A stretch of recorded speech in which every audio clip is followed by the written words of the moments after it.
물론 이번 이제 다자 외교 무대에서 김정은의 높은 위상이 확인됐다는 거 이것도 화제지만요. 또 그 뒷얘기도 화제가 되고 있는데 바로 김정은 일가의 이른바 명품 사랑이 다시 한번 확인된 겁니다. 맞습니다. 이 미국의 북한 전문 매체 NK 뉴스는요, 이 김정은이 푸틴 대통령을 만날 때 이 스위스 명품 시계를 착용했다 이렇게 보도를 했습니다.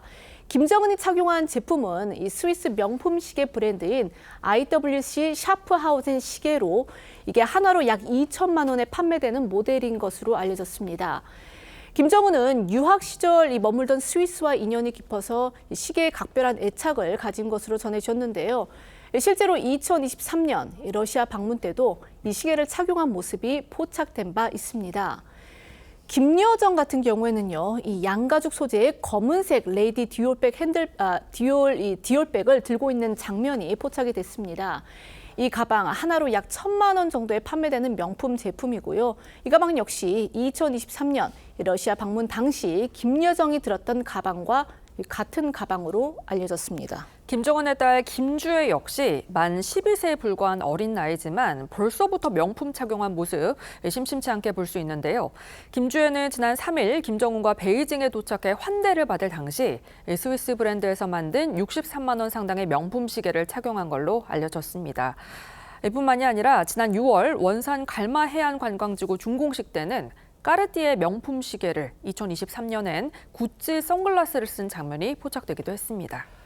김정은 일가 그동안 명품을 차고 입고 하는 모습 자주 드러내 왔습니다. 문제는요, 유엔이 안보리 차원에서 북한으로의 명품 수출을 지금 금지하고 있다는 겁니다. 그런데도 어떻게 이렇게 김정은 일가는 계속해서 명품을 사들이고 있는지 지금 의문이 제기되고 있는 겁니다. 네, 2006년 유엔 안전보장이사회에서는 이 북한의 1차 핵실험에 대응해 북한으로의 사치품 수출을 명시적으로 금지했습니다. 이 시계나 가방, 자동차 등 고가 소비재가 모두 금수 품목에 포함되는데요. 이 북한은 제3국을 통한 우회 경로로 명품을 반입하고 있는 걸로 알려져 있습니다. 통일부에 따르면 김정은을 보좌하는 서기실이나 최고위층이 평양에서 직접 카탈로그나 해외 잡지를 보고 물품을 선정해 이 김정은의 재가를 거쳐 해외 구매를 지시한다고 합니다. 해당 사치품들은 중국, 러시아 등 이 친북 성향 국가 및 유럽에 파견된 공관원 또 상사원들이 반입을 하고 있는 것으로 전해집니다. 또한 페이퍼 컴퍼니를 설립을 하거나 차명 위탁 계약을 체결하는 방식으로 거래를 진행할 때도 있다고 합니다.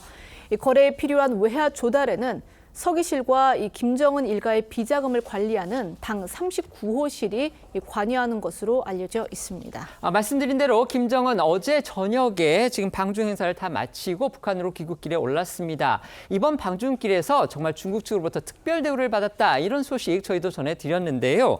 어제 오후에 열렸던 북중 정상회담과 관련해서도 중국 측이 특별히 김정은을 배려했다, 이런 지금도 소식들이 들려오고 있습니다. 그렇습니다. 다른 정상들과 달리 김정은이 회담 장소로 향할 때는 인근 도로 전면 통제했고요. 또 다른 정상들이 짧은 시간 릴레이식으로 회의했던 것과 다르게 김정은과 회담은 저녁 시간에 별도로 마련이 됐습니다. 정상회담을 한 뒤에는 만찬을 함께 했는데요. 전승절 80주년 기념식에 26개국 정상들이 참석한 가운데 별도의 만찬을 마련한 건 국빈 방문에 준하는 파격적 예우라는 평가가 나옵니다. 화기애애했던 두 사람의 만남 영상을 함께 보시죠. 很高兴时隔6年再次与金正恩总书记同志会晤。两国都是共产党领导的社会主义国家，有共同的理想信念和奋斗目标。 전례 없이 큰 규모로 성대하게 성공적으로 진행됐다고 생각합니다. 중국 동지들이 그 축제이자 바로 우리의 경사입니다. 6년 만에 창석이 동지를 만나뵙게 된 그 감회가 정말 새롭습니다. 중국을 방문하면서 눈에 띄게도 중국이 또 몰라보게 변모되고 발전된 것을 깊이 느끼면서 세상이 변해도 조중 양국 인민의 그 친선의 정은 변하지 않는다는 것을 깊이 느끼게 됐습니다. 저렇게 북중 정상회담이 6년 만에 다시 열려서 지금 끝났는데요. 눈길을 끄는 점, 아까 저희가 키워드에서도 말씀을 드렸지만요. 6년 전 북중, 중북 정상회담 때만 해도 양국의 보도문에서 중국 측의 입장으로 해서 한반도 비핵화라는 부분이 들어가 있었습니다. 결국 북한의 핵 문제에 대해서 중국이 공식적으로는 어쨌든 용인하지 않는다. 이게 중국이 지키는 마지노선이었는데 이번 양국의 보도에서는요. 그 얘기가 모두 빠졌습니다.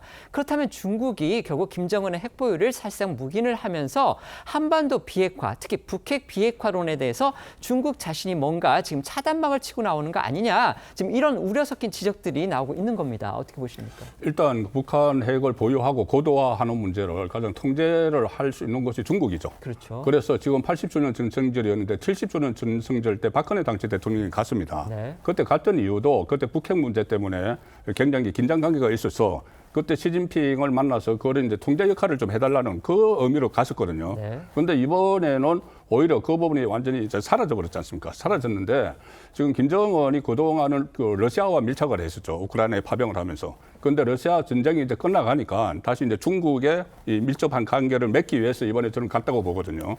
그 상황에서 중국도 본인들이 필요하니까 김정은 위원장과 같이 이렇게 함대를 하고 회담을 하고 하는데 중요한 건 말씀하신 대로 북한 핵 문제가 빠졌다. 그건 우리에게 가장 큰 위협이 될 수 있는 그런 상황이 전개가 됐다고 봅니다. 네. 네, 일단 뭐 중국이 비핵화 부분은 그러지 않은 부분들은 사실 미국을 견제하는 차원에서의 어떤 전략이 아니었을까 싶어요. 미국은 한반도의 비핵화를 이끌기 위해서 그리고 그 비핵화를 어떤 견인차로에서 본인들이 협상력을 높이는 것이고 사실 지금 미국과 중국과의 지금 큰 싸움이 벌어지는 가운데서 이 남북 관계에 대한 여러 가지 해법들을 지금 머릿속에서 고민하고 있기 때문에 일단은 지금 표면상으로는 비핵화가 난간에 봉착했다라고 하지만 또 비핵화 부분들을 풀어나갈 수 있는 지혜를 우리가 좀 가져야 되지 않을까 생각합니다. 네.